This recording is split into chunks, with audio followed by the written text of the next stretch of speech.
Hi, welcome to Detailing World, and in today's video we're going to be looking at a brand new company called Stjarnagloss.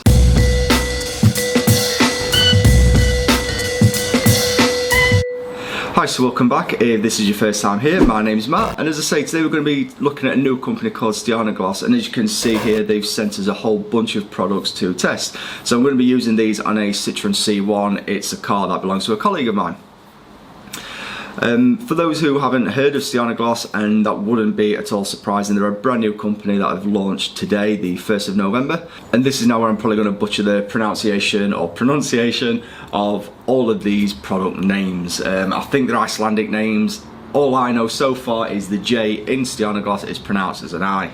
So yeah, to kick things off with then, I'll be starting off with the Hull, which is the bleeding wheel cleaner.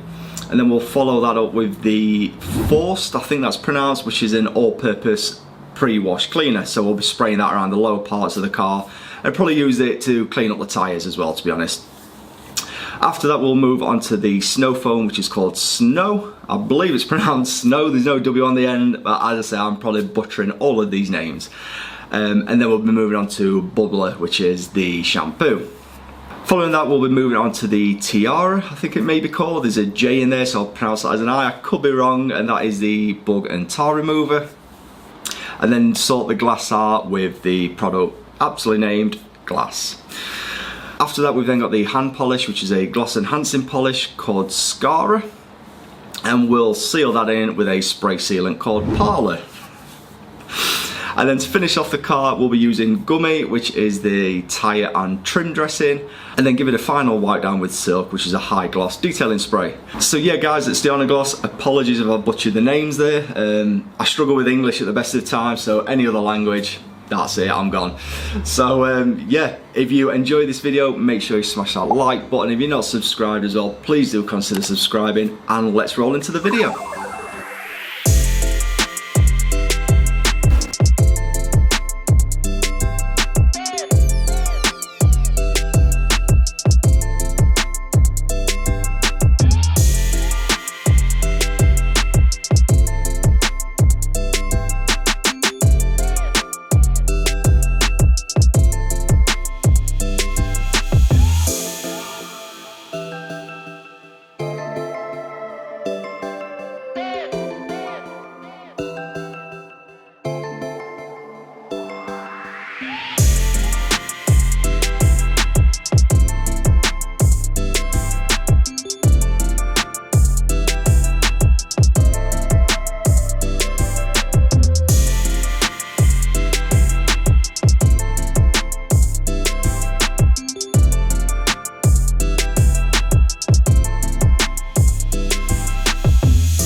Okay, so just off for a quick coffee break now then. The car's been washed, decontaminated and dried. I'm just going to run a clay bar over it in a moment before we get on to the finishing products.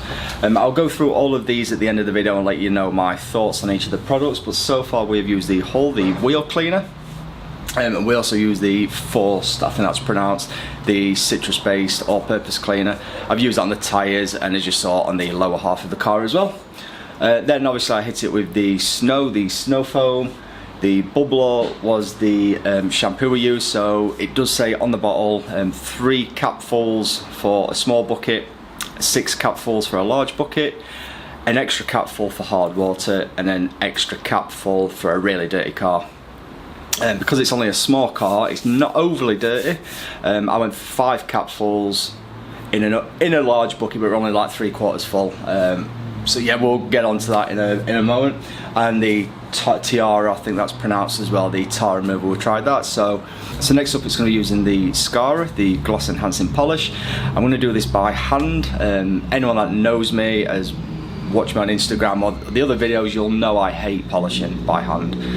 If you can use a machine, then use a machine, it makes life easier. But I know a lot of people are going to be using this by hand, and it doesn't actually say on the bottle to use with a machine. So I will be polishing the car by hand with that. There are a couple of areas the owners mentioned on the roof where it looks like some bird droppings are possibly etched in. I'm going to see if that will actually shift them on a dual action. So I will be doing a couple of spot areas on a machine. But yeah, for the purpose of this video, I am hand polishing the car.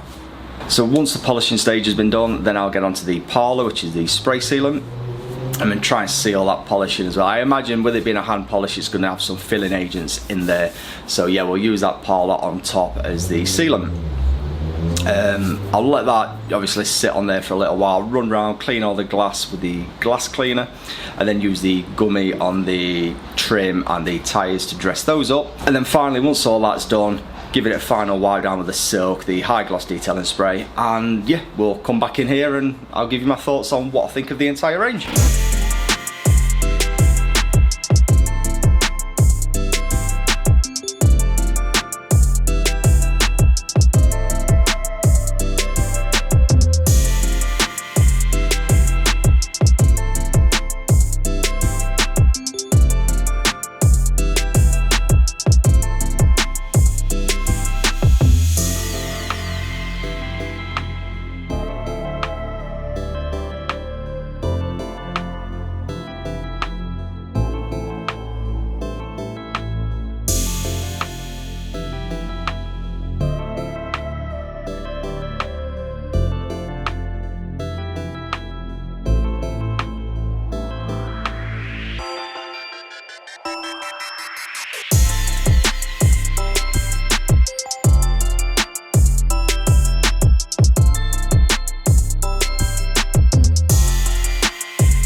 Okay, so there we have it, and that's the car all complete now with the final stage. That's the polish applied, then sealed, glass cleaned, trims dressed, and then the quick detail wipe down.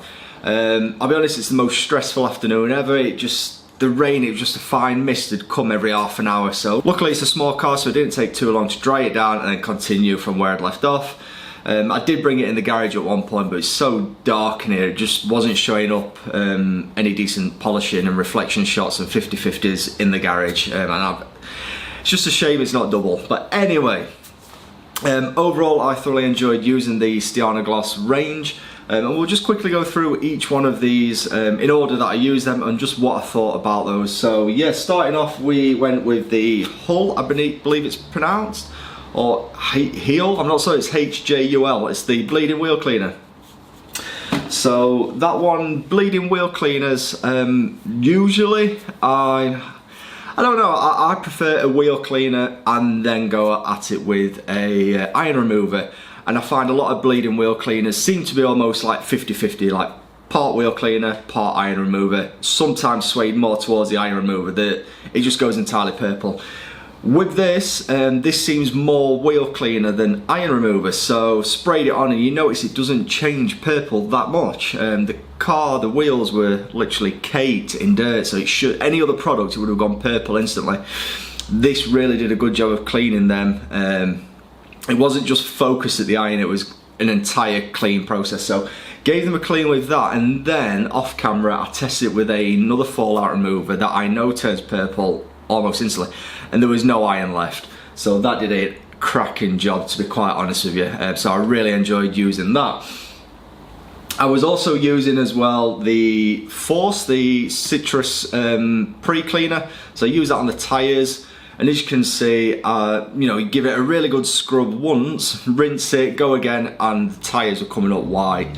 So the first hit of this and a good scrub was pretty much bringing all the dirt out of that and getting a nice clean tyre ready for dressing later on. So also I apply that to the lower half of the car as well, and then pressure wash that off before hitting it with snow foam. And speaking of which, the snow foam, that smells amazing, and it works as good as any other snow foam that I've used out there. 100ml in a 1 litre Lance bottle. It's pretty standard. That's the average dilution ratio anyway from pretty much all the snow foams I've got on the shelf. So yeah, that one, it just smells, let me just, it's a familiar smell, but I can't think what it is, but it's really nice. So yeah, I enjoyed using that. Nice dwell time. I think I had, well, I left it easily over 5 or 6 minutes on there, and it was still on the car as well. So it's not too runny. It's not like shaving foam either, so it's not all about cling and thickness. It's a nice combination of both. So it's got good cleaning power and just the right amount of dwell time. As I say, after 5 or 6 minutes, you've filled your buckets up and all of that. It's still on the car, ready to rinse and crack on with your wash stage. Speaking of which, next up was the Bubbler, which was the high gloss car wash. Now this says to use 3 capfuls in a small bucket and 6 capfuls in a large bucket. Add an extra cap for hard water areas and also an extra cap for an extremely dirty car. So with this being a small car, I wasn't filling the buckets to the top. I went sort of like 2/3, 3/4 of the way with the bucket. So that had 5 capfuls of that, and I was able to dip the pressure washer in every now and again and generate more and more suds. That feels like an extremely slick product as well, so I really enjoy that one. And again, another great smelling. Oof. Great smelling product, that one. I do love nice smelling products. I know that's just like a byproduct. It has no effect on the cleaning, but it does make the whole detailing experience a little bit more fun. So after that, we went on to the, I want to call it Tiara. It's TJARA. This is the Tar and Bog Remover. Unfortunately, it's hard to show on a black car on camera how well that worked. One thing I did notice with this, unlike my usual tar remover, you spray that on, it smells very chemically, just like this does. You spray it on, you leave it to work, you wipe it off, and then when you give it a rinse, it just rinses off nice and clear. The Tiara was slightly different, so when you rinse that off, it came off kind of like an all-purpose cleaner does, so it sort of foamed up when it came off. So it makes me wonder if there are some sort of either lubricating or there's something in there that I think is helping it foam. So is that to pull the tar away, so rather than just sliding down the paintwork, just try and lift it and, you know, encapsulate it in bubbles. I'm not sure, I could be talking absolute gibberish right now. But yeah, it seemed a little bit different when you rinsed it off compared to any other tar removers I've used. Like I say, it just seemed to foam up when it came off. After that then, obviously I went around, rinsed the car thoroughly, dried it, clayed it and all of that, and we went on with the Scandinavian Gloss Enhancing Polish. We did this by hand. I did try a bit on the roof with a machine. I did that off camera. It seemed okay by machine. I will have to do more testing machine wise, but as it is a hand polish, I basically did the entire car by hand, which I hate doing at the best of times, and I hate it even more when the weather just wants to keep trying to rain. So I was literally doing a panel at a time. It'd start raining, come in, go back out, dry everything off again. Luckily, like I say, it's a small car, but anyway, that aside, this smells again. I just love the smells. Smells quite pleasant, that for a polish. Most polishes just smell of car polish, but that's got a bit of a smell to it, so that's really nice. It's quite slick as well. It seems quite oily in that. So again, I'll do some more testing with that on the scrap bonnet that I've got, see how that compares to some others. But first impressions is that goes on very nice. Once the pad's been primed, really, a little goes a long way, so you don't need a lot of that, and it comes off quite easy. So it's, you know, wipe it off, flip your microfiber over, or use a fresh microfiber and then just buff it again, just in case you've over applied.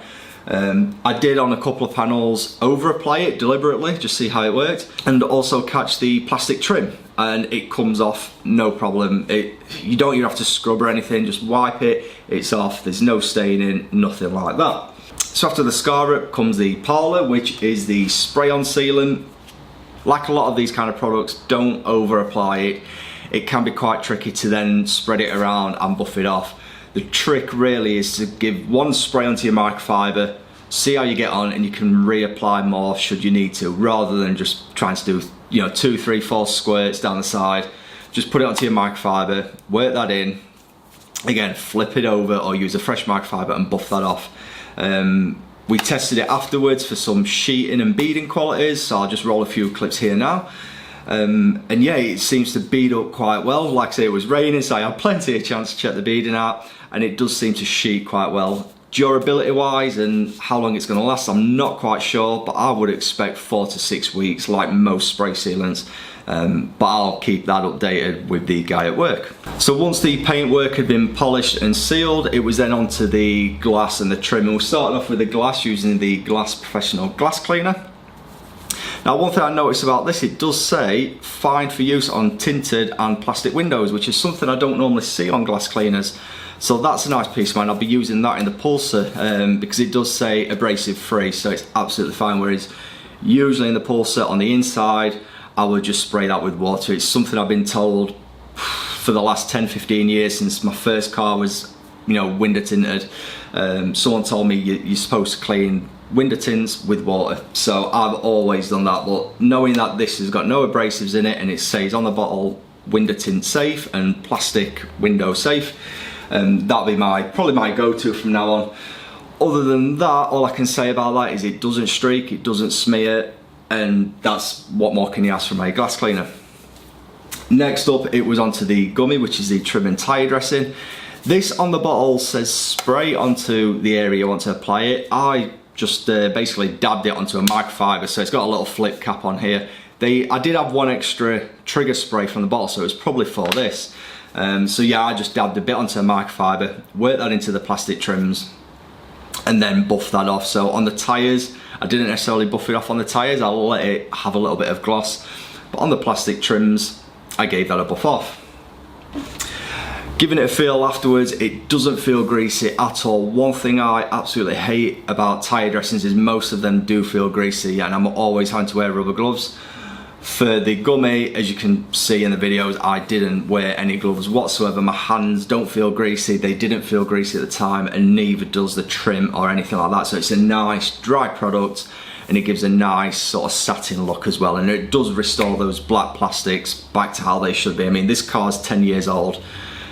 You can see on the rear bumper it just looked awful, and after you've applied that, sort of waited 10 minutes to shoot the afters, and it looks, you know, absolutely spot on now. And when the guy came to pick it up, even he was impressed. He's never been able to get them that good. So last but not least, onto the Silk, the high gloss detailing spray. So I gave the car a final wipe down before the owner came to pick it up. And as with the spray sealant, spray this straight onto the cloth and just work it in. So as I said, it'd been raining on and off, so in between steps I was having to dry the car. This picked up any watermarks and it got the car looking absolutely spot on, ready for collection. So yeah, really well impressed with that one as well. So yeah, overall this Stjarnagloss range, thoroughly impressive this. My favourite items so far have been the Bubbler High Gloss shampoo, the gummy tyre dressing, and I do like that glass cleaner as well, like I said, because I know it's window tint safe, so that's a massive sell for me. And the whole, I think that's how you pronounce it, the wheel cleaner, thoroughly like that as well. And again, the citrus pre-cleaner, I thought that was very, very good. The whole range, I can't knock any of it. There was not a bad product amongst this range, and I dare say a few of these products will no doubt make it into my collection full time. If you'd like more information on the Stjarnagloss range, check out their website at stjarnagloss.com. Unfortunately at the moment I don't have any prices, but I'm sure all of that will be on their website, along with resellers as well. As I say, it's a brand new product, it's just being launched today, the 1st of November that is, and I'm sure it is going to be priced very competitively as well. So yeah, with that said, if you've enjoyed this video, then make sure you smash that like button. And if you're not subscribed to this channel already, please do consider subscribing as well. It really does help us out. Also, make sure you check us out on Instagram at Detailing World Official, and you can check myself out on there as Randomly Set for all the behind the scenes and all of that jazz. Leave any comments below what you think about this. Is this something you're going to be trying? And in the meantime, have fun detailing.